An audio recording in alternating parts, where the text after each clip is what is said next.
Laisse-moi te poser une question. Si tu voyais quelqu'un se faire tirer dessus en plein jour, au milieu d'une rue bondée, que ferais-tu? Tu continuerais ton chemin? Tu appellerais la police? Ou tu t'arrêterais pour aider? Bienvenue sur Logique Sombre.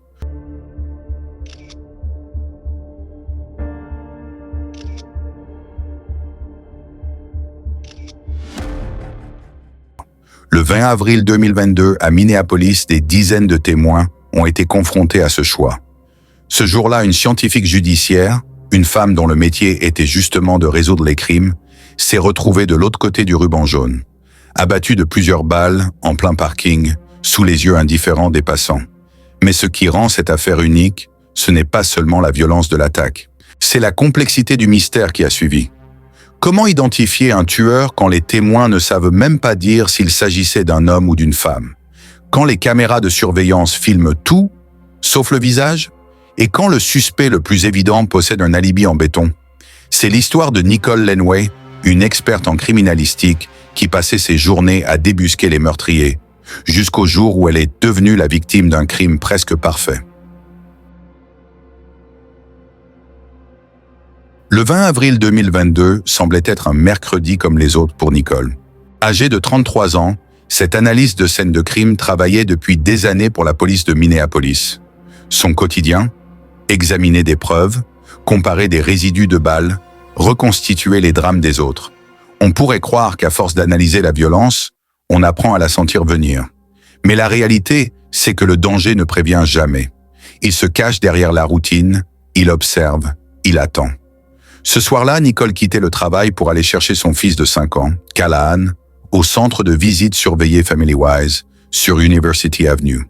Il était 19h30, la lumière du jour baignait encore la rue, les voitures passaient, les gens vaquaient à leurs occupations. Rien n'indiquait que le cauchemar allait commencer, mais quelqu'un l'attendait. Les caméras de surveillance ont tout enregistré.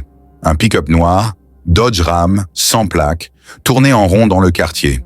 Le conducteur observait le parking comme un prédateur traquant sa proie. Quelques minutes plus tard, Nicole se gare et sort de son SUV. Derrière la clôture, une silhouette vêtue de noir surgit soudain. Capuche rabattue, masque médical sur le visage, gants aux mains. Elle court droit sur Nicole. Un bras se lève, le canon brille, les tirs éclatent en pleine rue. Les balles frappent Nicole dans le cou et dans le bras. Elle s'effondre, pendant que les voitures continuent de passer, indifférentes. Et le plus effrayant, le tireur ne fuit pas. Il reste là, il s'avance et tire encore, un vrai carnage exécuté avec sang-froid en plein jour. Contre toute attente, Nicole survit. Gravement blessée, elle parvient à se relever, titubante, cherchant de l'aide. Elle essaie d'entrer dans le bâtiment FamilyWise, mais personne ne la voit. Alors, dans un dernier effort, elle sort son téléphone. Elle compose le 911. Mais quand l'opératrice décroche, Nicole découvre l'impensable. Elle ne peut plus parler. La balle dans son cou a détruit ses cordes vocales. C'est à ce moment qu'une femme du nom d'Emily Clancy, une automobiliste de passage, remarque la scène. Sans hésiter, elle s'arrête, sort de sa voiture et court vers Nicole. Elle la fait monter dans son véhicule, compose elle-même le 911 et presse ses mains contre la plaie béante du cou pour contenir l'hémorragie. Emily vient, littéralement, de lui sauver la vie.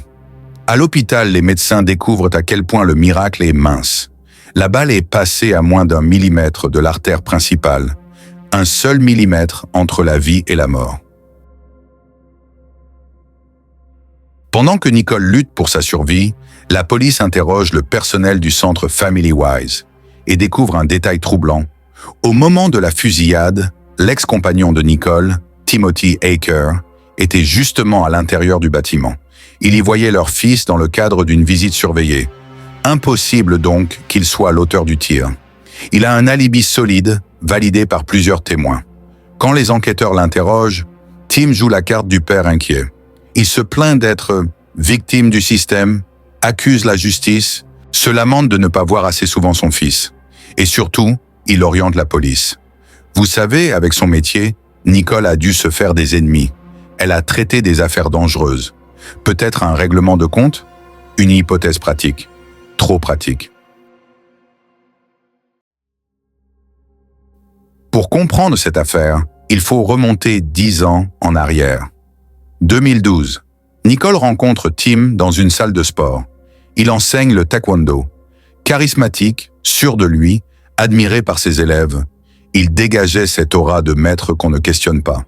Très vite, ils deviennent un couple. Nicole s'installe chez lui, mais le charme laisse bientôt place au contrôle, puis à la violence. Les cris, les humiliations, les coups. Tim est possessif, jaloux, autoritaire.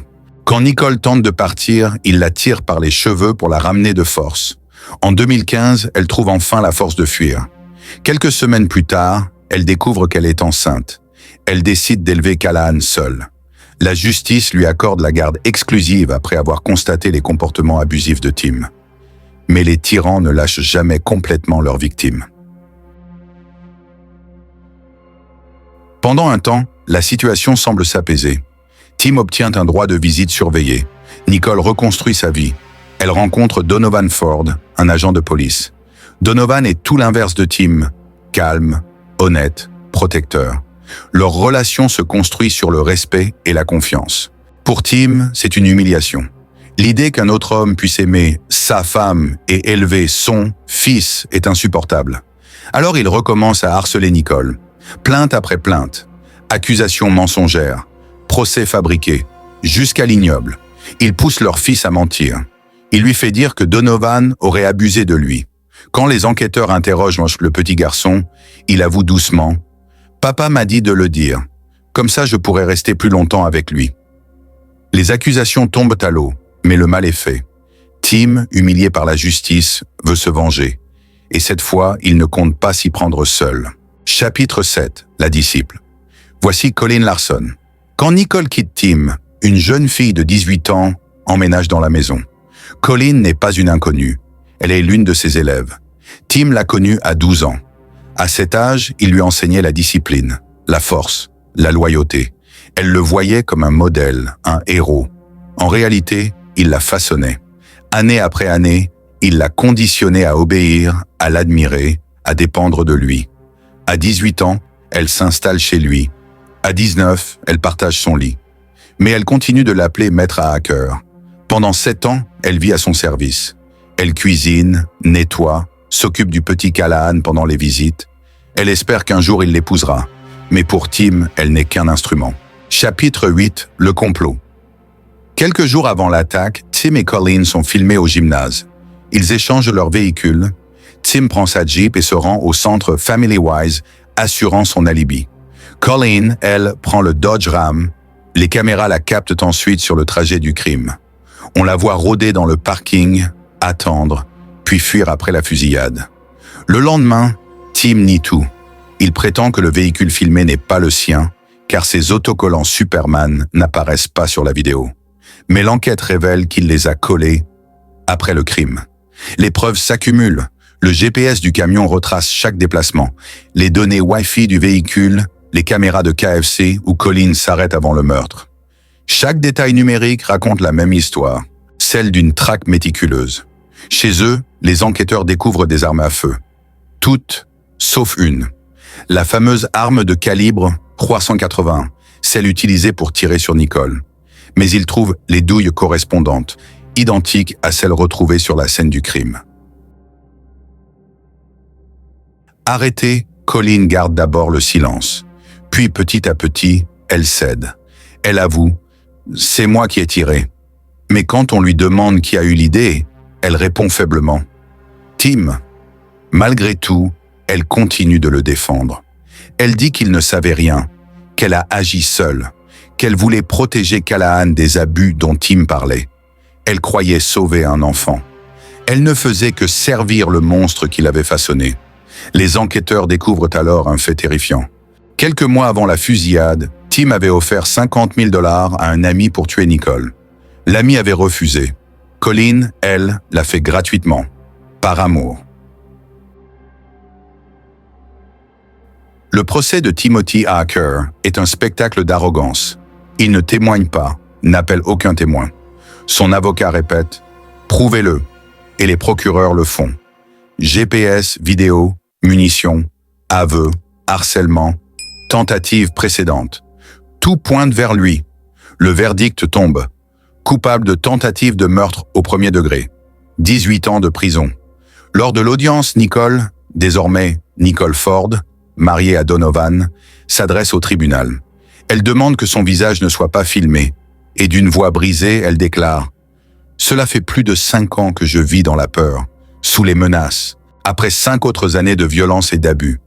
Je crains le jour où il sortira, car je sais qu'il ne s'arrêtera jamais. » Tim ne montre aucune émotion, aucun remords.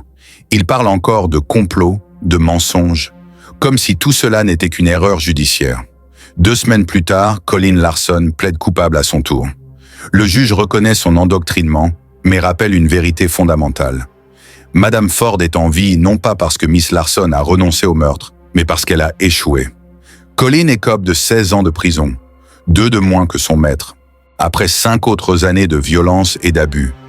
Je crains le jour où il sortira, car je sais qu'il ne s'arrêtera jamais. Tim ne montre aucune émotion, aucun remords. Il parle encore de complot, de mensonges, comme si tout cela n'était qu'une erreur judiciaire. 2 semaines plus tard, Colin Larson plaide coupable à son tour. Le juge reconnaît son endoctrinement, mais rappelle une vérité fondamentale. Madame Ford est en vie, non pas parce que Miss Larson a renoncé au meurtre, mais parce qu'elle a échoué. Colin écope de 16 ans de prison, 2 de moins que son maître. Aujourd'hui, Nicole tente de reconstruire sa vie, mais la peur reste tapie derrière chaque porte. Car en 2040, Timothy Acker pourra demander sa libération. Il aura 60 ans, encore assez jeune pour nourrir sa rancune. Callahan, lui, aura 24 ans, presque le même âge que Colin quand elle a tiré sur sa mère. La boucle pourrait recommencer, sauf si l'on apprend enfin à reconnaître ces signaux. Les manipulateurs, les prédateurs qui se cachent derrière des titres respectés, les maîtres qui transforment la loyauté en arme. Ce qui rend cette histoire si troublante, ce n'est pas seulement la cruauté des actes, mais la lenteur avec laquelle le piège s'est refermé. 10 ans de contrôle, de manipulation, de peur. Un crime orchestré avec patience et exécuté avec fanatisme. Nicole Lenway a survécu à l'inimaginable. Mais combien d'autres n'auront pas cette chance? Parce que la vérité, c'est que les monstres ne se cachent pas toujours dans l'ombre. Parfois, ils portent un uniforme. Parfois, ils enseignent l'art de la discipline. Et parfois, ils se font appeler maîtres. Merci d'être resté jusqu'à la fin. Si cette histoire t'a marqué, abonne-toi, partage et surtout, reste lucide. Car ici, sur Logique Sombre, la vérité est souvent plus terrifiante que la fiction.